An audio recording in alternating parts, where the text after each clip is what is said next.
All right there, everyone. National Economic Council Director Larry Kudlow has confirmed that the Trump administration is considering the regulation of Google. That's what we'll be talking about on today's video. If this is your first time here, welcome to my channel. I post twice a day analyzing current events in light of conservative trends, and you can help support that in three ways. First, by clicking on the link below and becoming a monthly Patreon supporter. Secondly, by taking advantage of our current book deal where you can get my book, Classical versus Modern Education, for only 99 cents at the link below. And of course, by hitting that bell and subscribe button. It'll be a privilege to have you as part of this channel. All right.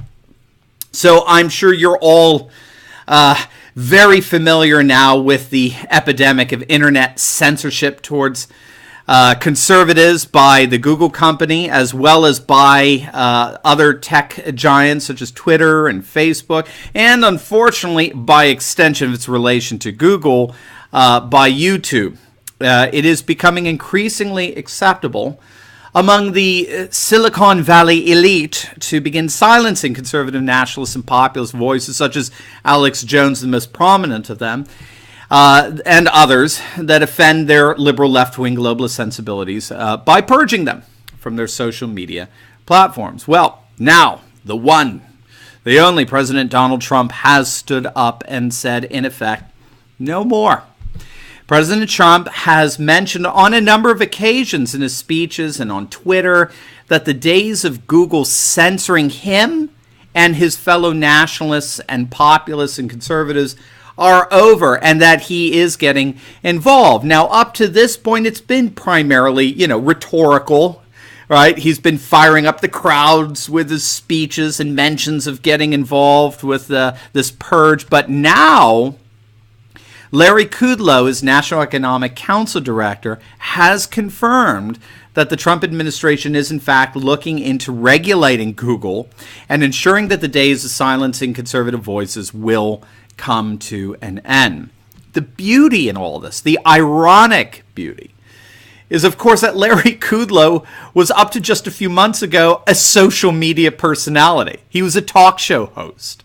So isn't it just sweetly ironic that Google can actually be brought down, as it were, by a fellow social media personality? And of course, Trump used social media brilliantly in the 2016 campaign, so he has no intention of seeing this platform taken away from him. Now, we of course predicted this. We predicted that all of this social media purging of nationalist populist voices was only going to fuel the worldwide populist revolt. It was only a matter of time before populist leaders such as Donald Trump got involved. And we are, of course, now seeing this prediction come to fruition. And I have to say that in many ways, it's almost bizarre that Google and YouTube and Facebook and Twitter didn't see this. I mean, it's bizarre that they didn't see that silencing and singling out conservatives and right-wing personalities was going to get them disciplined by our current conservative and right-wing federal government, led by our conservative right-wing president, who not only uses social media on a regular basis himself, but has a director of his National Economic Council who was once a talk radio host. I mean, this is completely careless on the part of Google CEOs. Moreover, you could just use history as your guide. In many ways, what's going on here right now with what Trump is saying is nothing new. The first thing to recognize here is that the size of Google renders the company incredibly vulnerable to this kind of government scrutiny, right? Any possible notion that Google is somehow untouchable and a permanent fixture in the world today is utter bunk.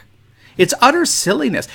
People said the same things when it came to IBM in the 70s and 80s. They said the same thing about Microsoft. They said the same thing about Sony, right? The notion that a massive company, a massive multi-billion-dollar corporation is a permanent fixture in the world of corporate enterprise is a fairy tale. It's a non-starter in terms of the way things work in dynamic economies. When all is said and done, Google has reached a size and magnitude that almost asks, it quite literally begs for government regulation and intervention. Again, very, very much comparable to what happened to IBM. IBM had 70% market share in computer technology in the 60s and 70s. It was absolutely colossal. And computer technology just seemed destined to always be associated with those three letters, IBM. Then came the antitrust lawsuit. I believe it was in the late 60s, 1969, when IBM was mired in a 13-year antitrust battle with the Justice Department, which cost the company an untold amount of money and investors and uncertainty that it just didn't recover from until the 1990s.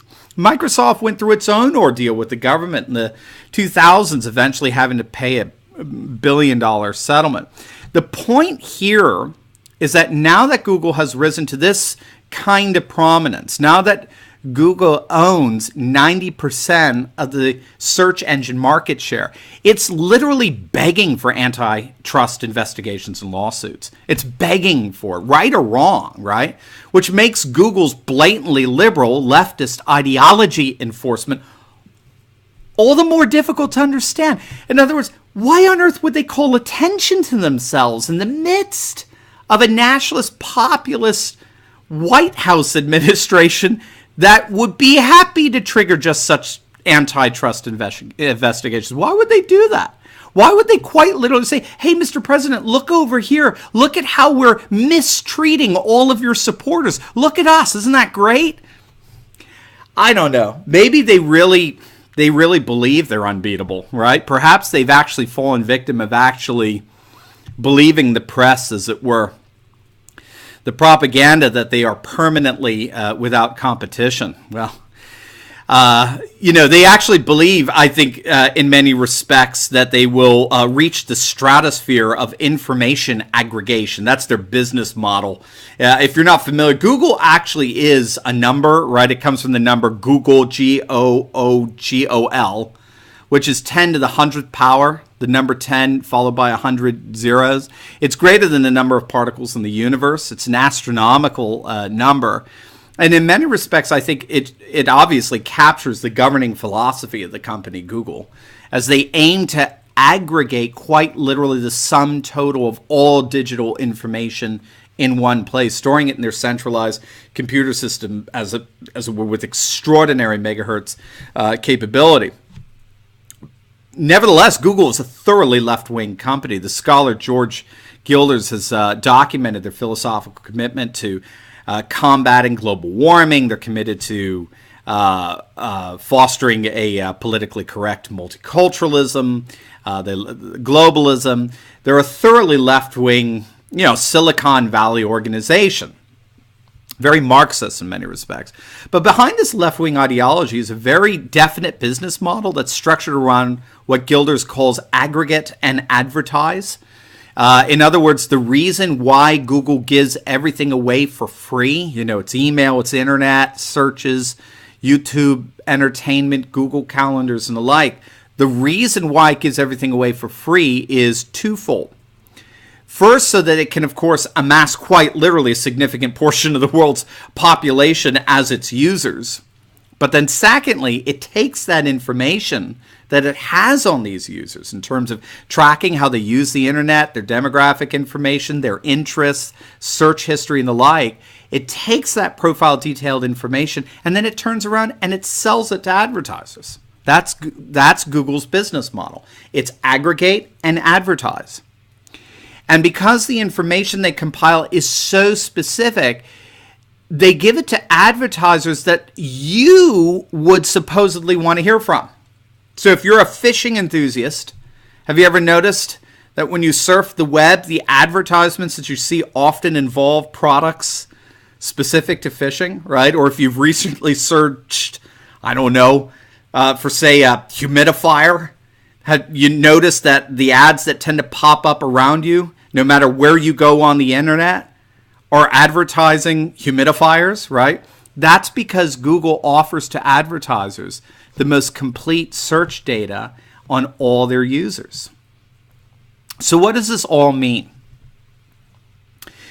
What it all means is that you and I, as users of Google services, you and I, We are not customers. We are products. We are the ones who are for sale. Our data, that is, our profiles. That's how Google operates, and Facebook and Twitter. That's how they all operate from a business model perspective. That's why Google via YouTube can drop Alex Jones, drop him like a hat, because both he and his million-member audience are not customers. They're the product. They are what Google sells. And if Google doesn't want to sell you anymore, then they'll drop you like a hat. You're gone. No customer service, nothing. You're gone. Goodbye. They delete you. So Google is finding that it's making lots and lots of enemies right now who are increasingly willing to begin the process of pushing back on the rather callous aggregate and advertise model that's selectively censoring ideas and opinions that they're not interested in selling. And that's what we're seeing. We're seeing a mass backlash against this. And who is now leading the charge against Google? Leading the charge of that backlash? Of course, none other than our own President Donald Trump. And I can assure you, if Trump is at the helm, Google is in for one heck of a fight. Don't forget to click on that link below and get your copy of my book, Classical versus Modern Education, for only 99 cents for a limited time. And as always, please like, comment, and subscribe. Click on our Pinterest link below. Become a monthly supporter of this channel and help us to continue to analyze current events in light of these awesome conservative trends so that you can personally and professionally flourish. God bless.